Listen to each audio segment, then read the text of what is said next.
আরজিকর মেডিকেলে দুর্নীতির অভিযোগে সন্দীপ ঘোষকে গ্রেফতার করেছিল সিবিআই। সন্দীপ ঘোষের বেলেঘাটার চারতলার এই বাড়ির একাংশ কি বেআইনিভাবে তৈরি, তা যাচাই করতে শুক্রবার পুরসভার তরফে নোটিশ টাঙানো হয়েছিল। আর সোমবার অভিযোগ খতিয়ে দেখতে সেখানে পৌঁছে গেল পুরসভার টিম।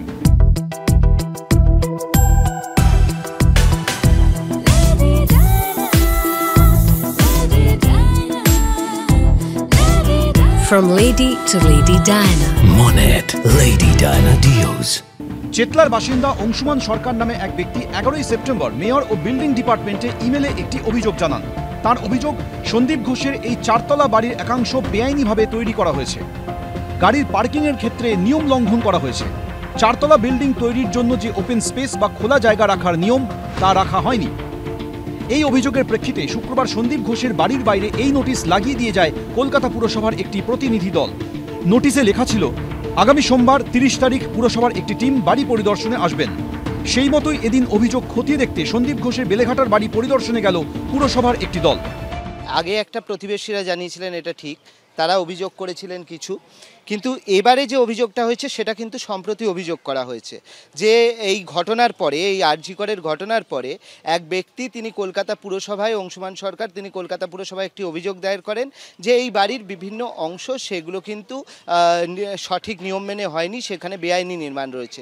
এটা আমার একটা প্রতিবাদ। 23 বছরের কেরিয়ারেতে আমি কারুর বাড়িতে আমি অভিযোগ করতে যাই না অ্যাজ এ প্রফেশনাল পেশাদার মানুষ হিসেবে, কিন্তু এই যে মানুষটা যা করেছে, যেটা সব জায়গা থেকে বিভিন্ন তথ্য যেটা বেরিয়ে এসেছে, যে সম্পূর্ণভাবে স্বাস্থ্য দপ্তরটাকে উনি ধর্ষণ করেছেন, তো তার বাড়িকেও আমরা ছাড়ব না।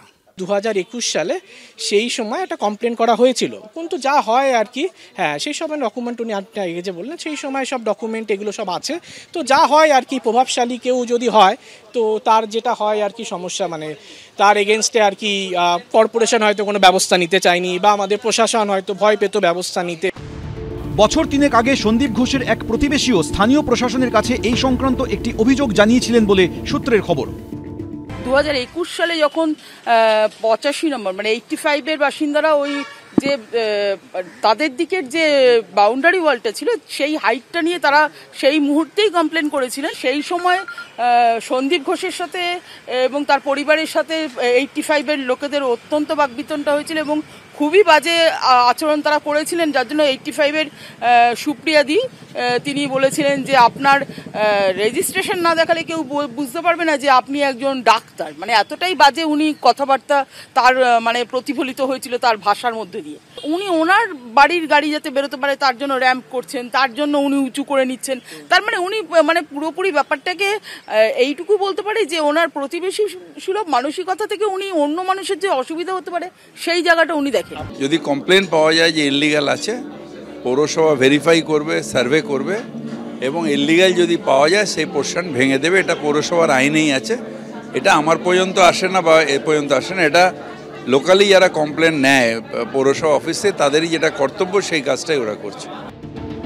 প্রথমে আরজিকর মেডিকেলে আর্থিক দুর্নীতি ও তারপর চিকিৎসককে খুন ধর্ষণের মামলাতেও সন্দীপ ঘোষকে গ্রেফতার করেছে সিবিআই।